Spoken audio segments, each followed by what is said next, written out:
Hitting a target at a 2-mile distance is the current holy grail in the gun world, but in the king of 2-mile shooting competition, the distance only comes to those who survive a grueling qualifying round that separates the best from the rest. So far, only 6 have succeeded, and day 2 of qualifying kicks off next.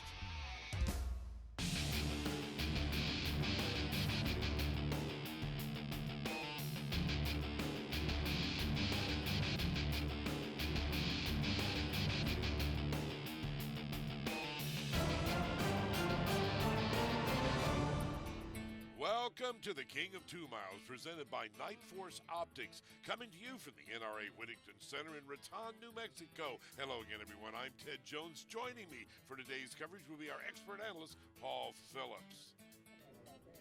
Let's take a look at who has qualified in our first 6 weeks of coverage. Not necessarily in point order, but in the order in which they qualified. The first guy to make it was Dan Polabel. Then our own Paul Phillips got into the action right there with over 39,000 points. Then the third week of coverage, we had Mitchell Fitzpatrick. He also came in at 37,000 points. Now, the points scored depends on how many rounds they hit at each target. We'll have more on that later in the show. Garrett Fravert also qualified. That was in week number 4. Then in week number 5, this guy, Ronnie Wright, he had the lowest score so far at only 28,410 points, but he is into the finals. Then finally, last week, Duncan Davis made it in with a score of just over 35,000 points.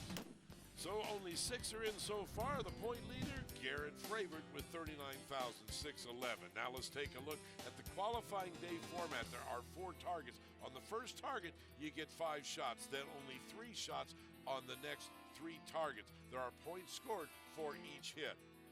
The targets, well, target number 1 is about 1,550 yards. By the way, the first 2 targets are 2 feet by 37 inches. Target 2 is almost a mile at 1,715 yards. Target 3 is over a mile, just over 1,890 yards. And finally, the furthest target is target 4. Those last 2 targets are 30 inches by 37 inches.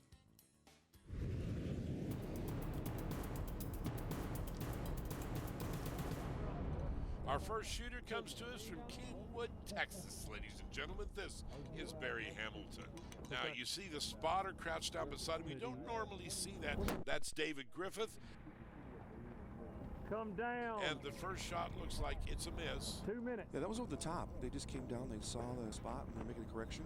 Notice those big bullets he's got. Those are 416 improved cartridge. Same wind hold. 477 cutting-edge bullets. I'm maybe in middle.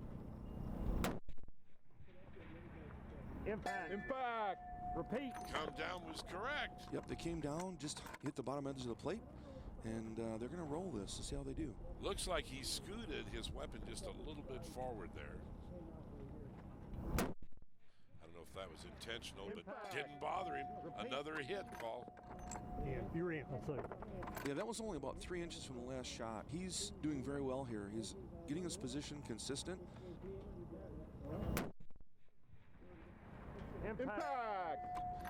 And what you can see, his third shot was only a couple inches from the last one. So those last 3 shots were only 4 or 5 inches in diameter, group size. He's doing very well here. Another shot. Look at that. Okay. 4 out of 5. Now, that'll get you a lot of points, right? Yeah, he just racked up a lot of points right there. Let's see how they do when they transfer to the mile plate. Now, this is target number 2, a different target. You ready? Yeah. Spotter up. I'm trying to. Ready. Yeah. Oh, shit. No. Come up 1 minute. You're in. Missed a little bit low there, maybe only about 2 feet low. The spotter saw it. They're going to make a correction and see how they do. He told him to come up 1 minute. 1 minute of angle at that distance is approximately 20 inches. Looks like they just went over the top. That was really high. Looks like they overcorrected on that one. That was 2 minutes It high. went too high. This is the third and final shot. You only get 3 on target number 2. If he misses, he'll be out of competition. Yeah, again, ballistics are so important here. You know, you really have to know what your elevation zeros are. And unfortunately, another miss. That was just underneath it. So Barry will be out. He missed target 2-3 times. Look at that. He hit target 1 4 times. We caught up with him and asked him, what happened? We put in some windage to start, not enough, but we changed the sight settings and the elevations. Take a pause from the action now. By the way, the legendary Santa Fe Trail runs right through the middle of the NRA Whittington Center. And there we'll find the Frank Brownell Museum and this week's High Caliber collection. We talked about the beginning of what we call modern firearms when we talked about the matchlock. This is the next evolution in what we call modern firearms. And this is called a wheel lock. Did away with the burning and smoldering rope. You put a key on here and you actually wound it up like you do a clock.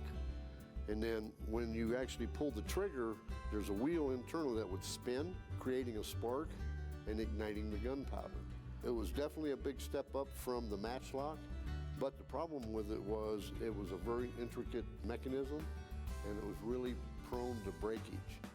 This gun dates back to about the 1630s.